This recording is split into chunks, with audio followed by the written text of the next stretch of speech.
Salut, c'est Hugo et bienvenue dans cette nouvelle vidéo. Aujourd'hui, on va aborder Candyman, qui est le premier film d'horreur qu'on va voir dans cette série et sur cette chaîne.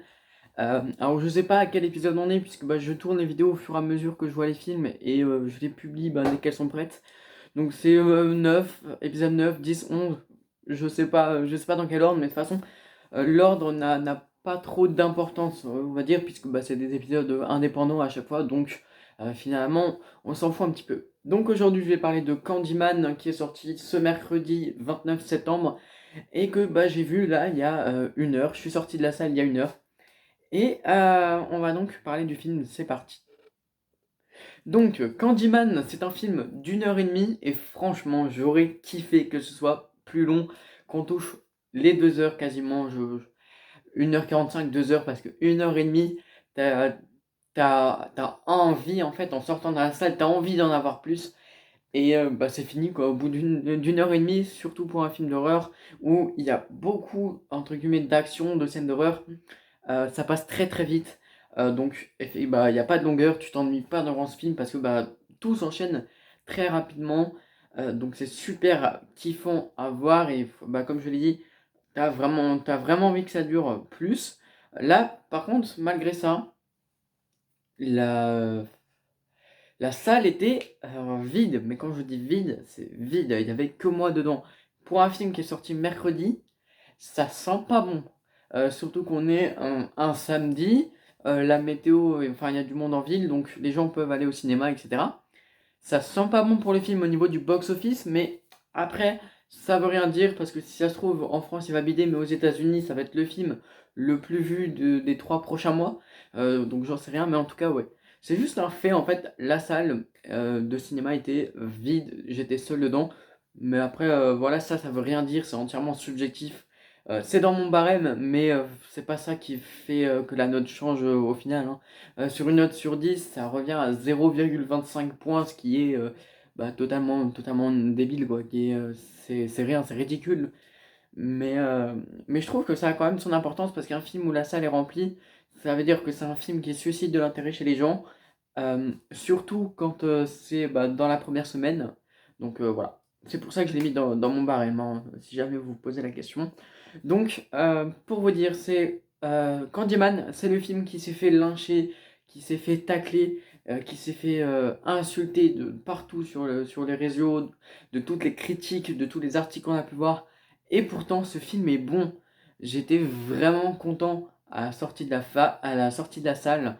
Il y a des scènes qui sont magnifiques, on en reparlera après. Bref, les cinéphiles, allez voir ce film, parce que vraiment, il vaut le coup. Alors, il vaut le coup au niveau de la mise en scène, mais on va rapidement passer sur le scénario, qui a quand même quelques légèretés, c'est-à-dire que c'est pas exceptionnel non plus au niveau du scénario. L'histoire tient la route, oui et non, dans le sens où l'histoire, en fait, est assez complexe au niveau de l'origine du personnage Candyman. Alors peut-être que c'est plus simple si on a vu le premier film qui est sorti dans les années 80, je crois. Enfin, je sais pas, mais je l'ai pas vu ce premier film, donc pour moi, ça tient pas la route. Mais dites-moi si le deuxième Candyman, donc celui qui est actuellement, est plus facile à comprendre que ceux de l'époque, euh, ou est-ce qu'il faut voir ceux de l'époque pour comprendre le nouveau Candyman?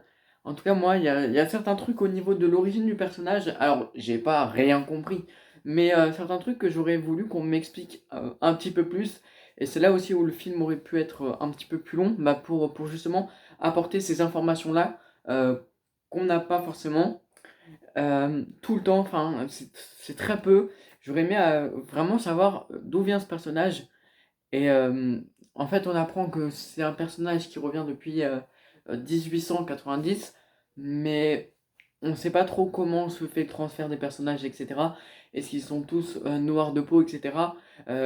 Parce que c'est un peu ça la motivation du Candyman, etc. De tuer ceux qui ont des discriminations, ceux qui font des discriminations envers les blancs. Donc je sais pas trop si il y a un rapport avec ça dans les anciens films. Donc n'hésitez pas à me le dire dans les commentaires.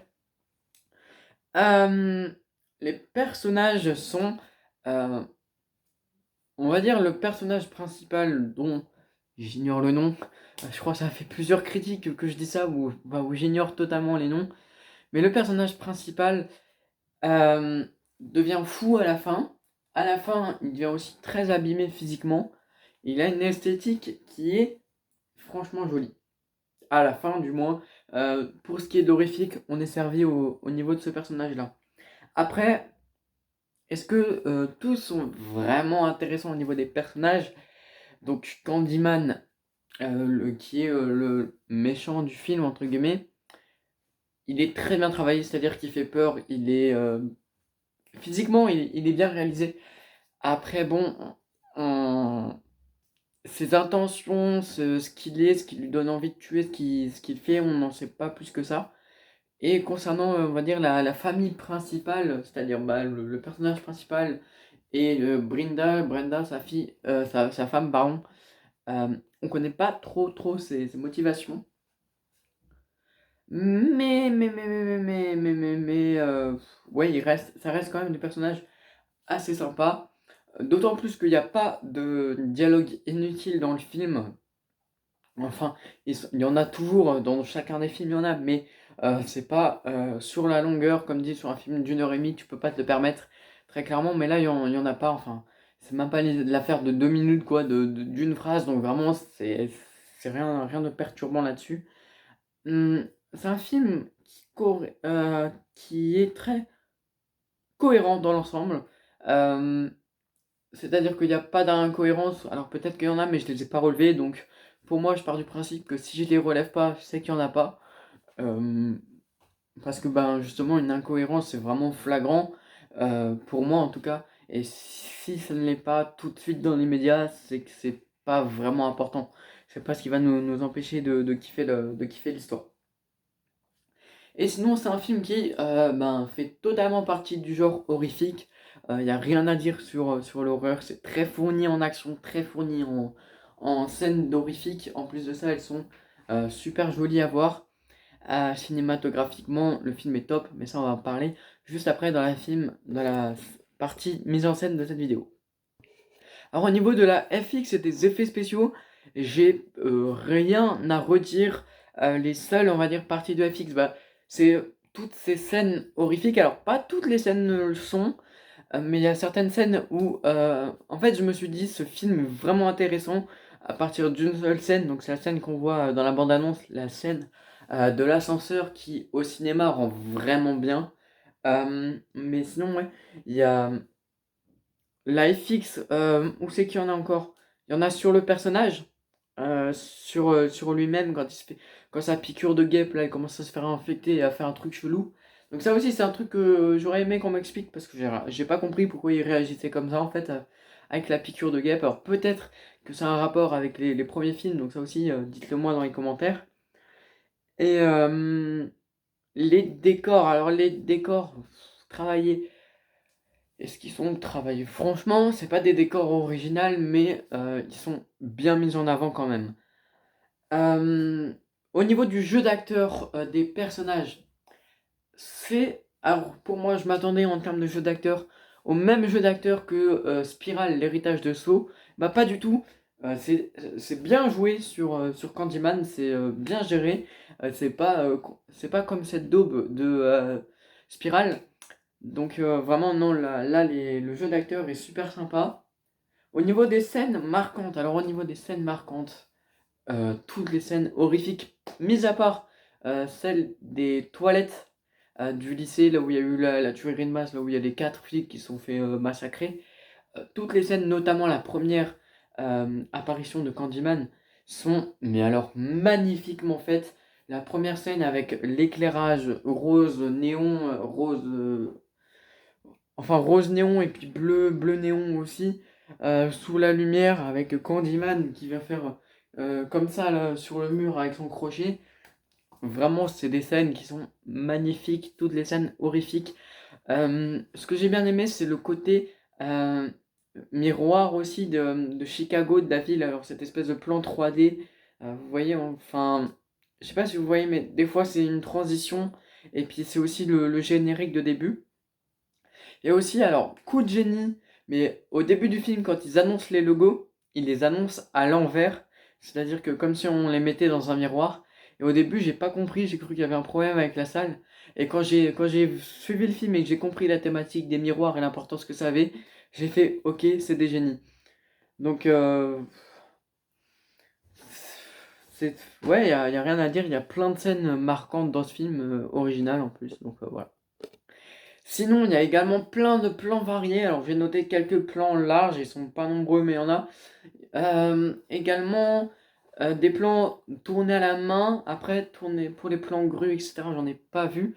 Mais globalement, c'est un film, on aura des plans qui vont beaucoup changer, beaucoup de transitions. Le montage est bien fait, là encore, sauf dans la scène des toilettes, comme on me l'aura fait remarquer deux personnes sur Instagram. Mais sinon, à part ça, ouais, c'est plutôt bien géré. C'est plutôt bien géré. Je recommande d'aller voir au cinéma. Parce que bah, dans un premier temps, il n'y avait personne dans la salle. Et je suis quand même persuadé que c'est un film qu'il faut voir au ciné. Le son, hyper bien travaillé, surtout au niveau des basses. Le son, on va dire, n'a rien d'exceptionnel. Pareil pour la bande son qui ne s'est pas du tout fait remarquer pour ma part. S'il y avait la musique, bah, je ne l'ai pas remarqué. Mais au niveau des basses, c'est super bien géré, surtout pour un film d'horreur où bah, c'est ce qu'il y a de très important dans le son.